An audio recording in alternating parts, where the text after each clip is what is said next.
Hello and welcome to a very special edition of the On the Whistle podcast. I'm your host, Zayn Nabbi. We're bringing you Africa's biggest braai from my hometown, Durbs. That's right, the magnificent stadium behind me is the Moses Mabhida Stadium.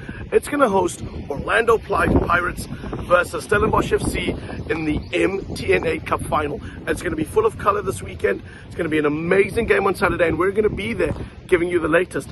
But perhaps this is the best place to tee up our interview with South African legend Benni McCarthy. That's right, he actually won the MTN 8 when he was at Cape Town City in 2018 in his first managerial job. And this week we'll be hearing about his time at Manchester United. He'll be reflecting about working with Ten Hag, the team's prospects for the season, also talking about Marcus Rashford and how he got him firing, and why exactly it didn't work out for Jadon Sancho during his time at Manchester United. This isn't a pod you won't want to miss. Pump up the volume and enjoy it. Benni was in top form.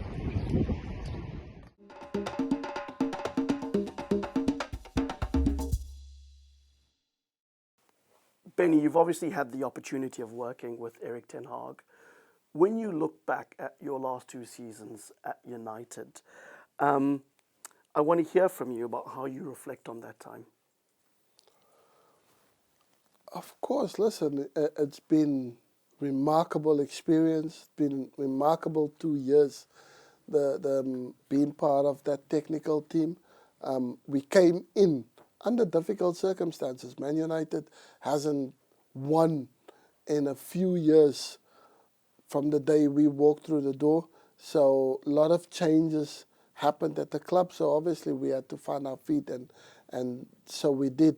You know, we ended up our first season, changed the dynamics and how the team functioned. Eric came in, he put his imprint on the team, and then we ended up finishing third in the league, which, if you look at how City finished, how Arsenal finished, then to finish ahead of Liverpool, Chelsea at the time, with all the troubles United had in the past, to finish third in the league was amazing. Then you go into play in the Champions League, which was also fantastic, and then we managed to win one of the cups that was on offer to us. So that was a great first season, and just also to see the breakthrough season where, with all the difficulties in past, you had players like Marcus Rashford that was doing incredible because of the new management that came in. So that was a highlight. I think you had players breaking through, coming from the academy, from the youth.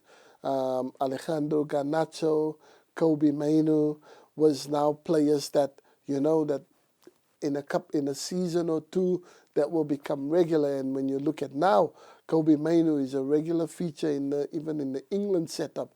And that was all part of the new regime that came through the door when Ten Hag was there, and then we having to work with these guys. So yeah, I think it's a process, and it's a process, and it's going well.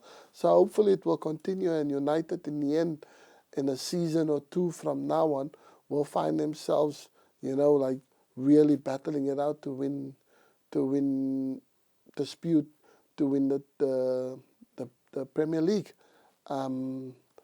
But, you know, the 2 seasons that I was there has been amazing, and has to be proud of what we've achieved in that time with the players that we brought through the system, and also that, you know, the 2 cups that we've won.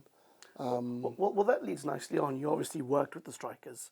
You helped identify some of this young talent coming through, and you won 2 trophies. What would your highlight be during your time at United? You know, just a team winning 2 trophies when you have a Man City that reminds most people of the Barcelona era, where they were the best team in the world. Mm-hmm. You know, and when you are in the same league as one of those teams, you don't really have a chance. And for us to have been able to win a cup while they were still there, that's remarkable, you know. So winning the FA Cup and the Carabao Cup, that's been amazing. But also the breakthrough of players like Garnacho, Kobe Mainu, um,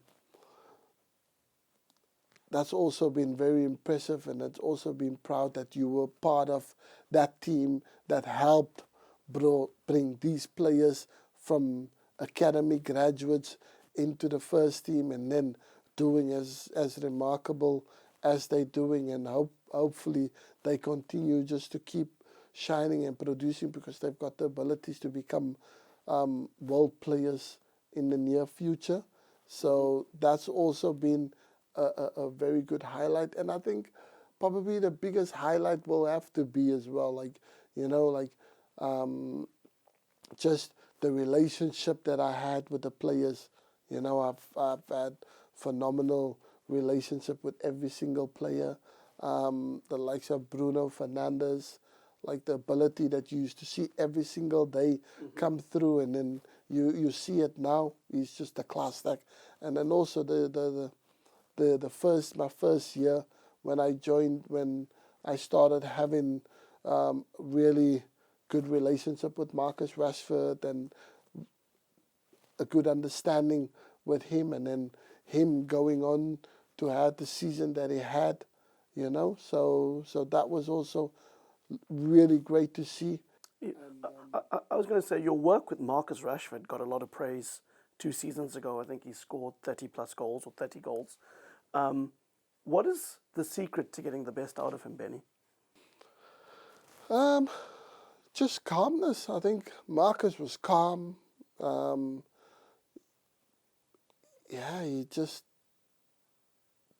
didn't have a worry in the world. I think now he worries too much on the outside. What's been said, what's been done, and what's going on. I think if he can just refocus himself back to that Marcus that was just almost carefree, was just coming to training, love being at training, love wanting to improve, wanting to work on all things, you know, become a better header of the ball. So we used to work on every aspect of his game, and then I think as time it started deteriorating because of all the noise around, and England and so forth. So I think all that's a factor, and it kind of mental block where you end up, you're there but you don't play to the ability, your full potential, if that makes sense. And I think that's what he needs to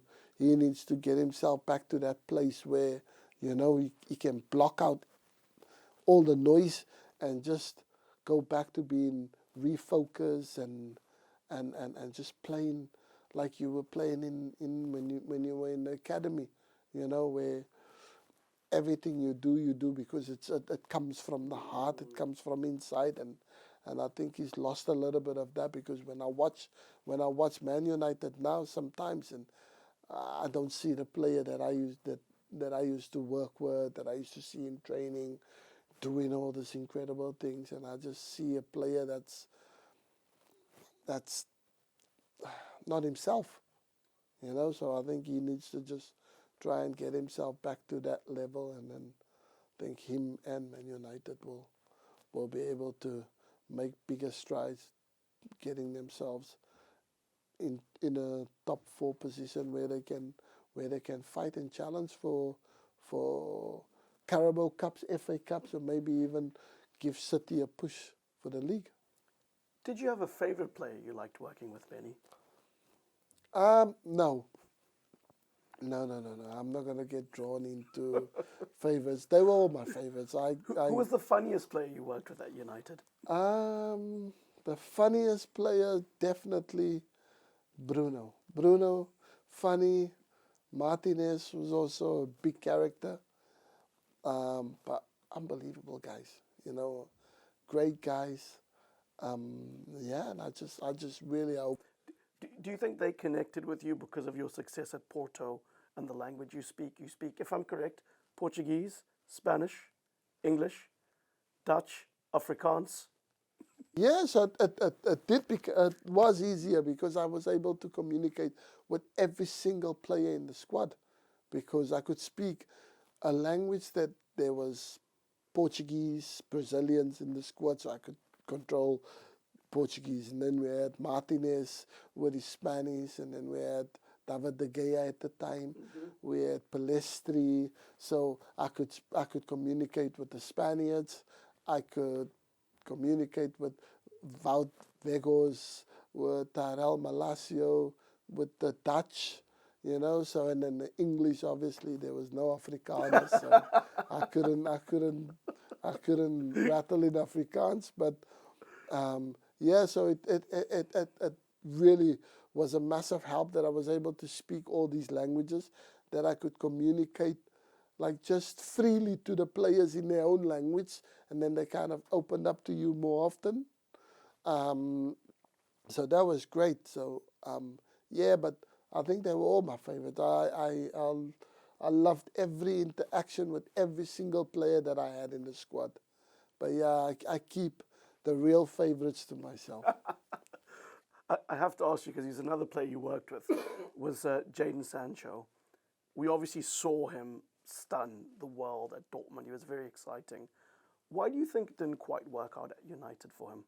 Just a bit of communication problems, really, because Sanchez is a very quiet guy. Jadon is, no one knows literally nothing about Jadon. Jadon comes in, he does his job, he does his work, and then he's just like very quiet, but great boy, great character, fantastic footballer, unbelievable the things that he can do, So for me, it was a real shame that it didn't work out for Jadon at United because I thought he was the type of player that would flourish in a United shirt. But unfortunately, I think lack of communication and understanding, I think, was part of the downside that didn't end up working with Sanch. But yeah, I see he's at Chelsea now, so Do you hopefully think he can bounce back? he's closer to home because he did sneak out to come to London quite a lot. So probably the fact that he was missing home and just wanted to be a bit closer to family and friends and his culture. And the London culture is quite strong, so I think Jadon maybe wanted more of that, so that's why he kept on. He was London quite a lot, and so yeah, so now he is closer to home, so hopefully he can find that peace, he can find that bit of magic that he found when he went to Dortmund, and he gets the love that he deserves from the coaching staff, the players, and I think yeah, he will just turn out to be a special player again. Because I think every single one that knows Sanch that would want him to, be at that level because it's good for world football. Absolutely. Benny, we've spoken about some of the talents you've managed. We've spoken about your time at United. I have to ask you, what next for you? What do you want to do? What next for me? I think, of course, it's clear the fact that after leaving United, I think that passion for wanting to be a head coach again, that brewed through, and I think that is the next step for me. So whether it's to go back to Africa, the African continent, like to manage one of the big teams, the important teams with the knowledge that I've gained working at a team like Man United on a global scale is up there with Real Madrid, the best teams in the world. So when you've been there and you've gained those kind of experience, you want to go back. If you do go back to the continent, I think yeah, that would be amazing, to manage a team on the continent and then trying to make them also one of the powerhouses in African football, but also to try and achieve is to reach a final when you play in the Club World Cup. So yeah, that would be the aim to do that, or even the MLS interests me a lot. you know. So Well, I think you probably played with Bradley Carnell, and he was recently managing out there, right? yes, and he did exceptionally well in his first season with St. Louis. Don't know where did it go wrong after that, but still, you know, Bradley's gone. He's gone out there and showed himself and what he's capable of doing, and opportunities like that, I would welcome, you know, because I think I've got what it takes to manage there, to make players better, and to help teams achieve goals that they've maybe not achieved in last few years with their clubs. It's just about getting the opportunity.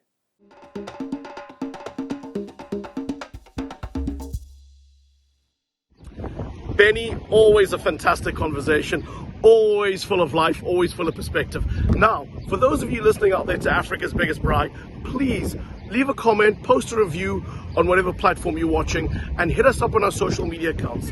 That's OTW_podcast on X or Instagram, or if you want to find us on YouTube or Facebook, simply search for the On the Whistle podcast. Or if you do Google search, just search for African Football Podcast. I guarantee you will be in the top 3. Well, that's all we have for this week. We'll be at the MTN 8. It's a final you won't want to miss. Look out for our updates on our social media accounts. For now, I'm signing out. Salagashle.